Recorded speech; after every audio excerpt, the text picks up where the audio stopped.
Okay, now we want to talk about in a little bit more detail what the Earth system is. So, in our previous lesson, we defined the Earth system as consisting of five systems that interact with each other.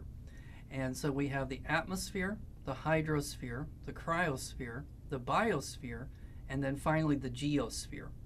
So, let's begin by talking about the atmosphere of the Earth.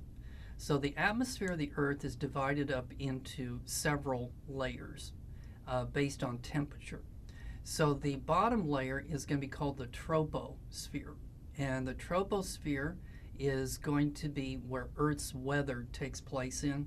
So if you see a cloud in the sky, chances are it's in the troposphere. Above the troposphere is going to be the stratosphere. And this is normally the area where jets fly because there isn't so much weather in the stratosphere. So below the stratosphere is the troposphere, where you have all the winds and the weather, and above that in the stratosphere it's relatively calm. But the main thing about the stratosphere is it has the ozone layer, and the ozone layer helps to protect us from incoming ultraviolet radiation from the sun. Okay, then above the stratosphere then is going to be the middle layer called the mesosphere. And above the mesosphere is going to be the thermosphere. And above the thermosphere is going to be the outermost layer of Earth's atmosphere called the exosphere. And the exosphere peters out into outer space. So those are the different layers of the Earth's atmosphere. And then in a future lesson, we're going to talk about each of these layers in more detail and how they help to shape and protect the Earth. Okay, so now let's go to the hydrosphere. So this is the part of the Earth that is wet. So any part of the Earth that has liquid water is going to be part of the hydrosphere. So this is going to include the oceans. It's going to include all the lakes on Earth. It's going to include all the rivers. And it's also going to include any liquid water that is below the surface of the Earth. So that's going to be groundwater. So in this case, that's a picture of the inside of a cave, and you can see that there's water flowing through it. So groundwater is considered to be part of the hydrosphere. Okay, then you've got the cryosphere, which is going to be any part of the Earth that is covered in solid water, so frozen water.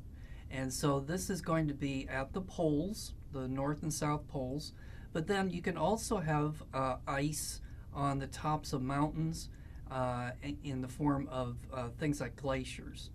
So all of this is considered to be the cryosphere. Okay, then you have the biosphere. So this is any part of the Earth where living organisms are found. So this could be in the air. So in that case, it would be things like birds and bats fly through the air. So that's considered to be part of the biosphere. You could have it in water. So it could be in the oceans, it could be in lakes, it could be in rivers, anywhere where life is located at, that's the biosphere. You could have things that are on the surface of the Earth. So that's, remember, that's also animals and plants and bacteria. So any kind of life, anywhere it's found, is considered to be part of the biosphere. Even life that's under the ground. So in the soil and in the rocks of the Earth, there might be different kinds of living organisms, and that is also considered to be part of the biosphere. Okay, then you have the geosphere, which is going to be the solid part of the Earth, the rocky part of the Earth, the metallic part of the Earth. So it's not only the surface of the Earth, but it's what's going on inside the Earth. And so this is an exploded view of the inside of the Earth, and it shows the solid iron core surrounded by the liquid iron and nickel core, surrounded by that orange mantle area, which is composed of dense rocks, and then that in turn is surrounded by not so dense rocks, which we call the crust. And so in a future lesson, we're going to explore this in more detail, talk about more about what it's made of and the state that it's in, whether it's a solid or a liquid. Okay, let's take a break, and when we come back, we are going to talk about why is the inside of the Earth hot.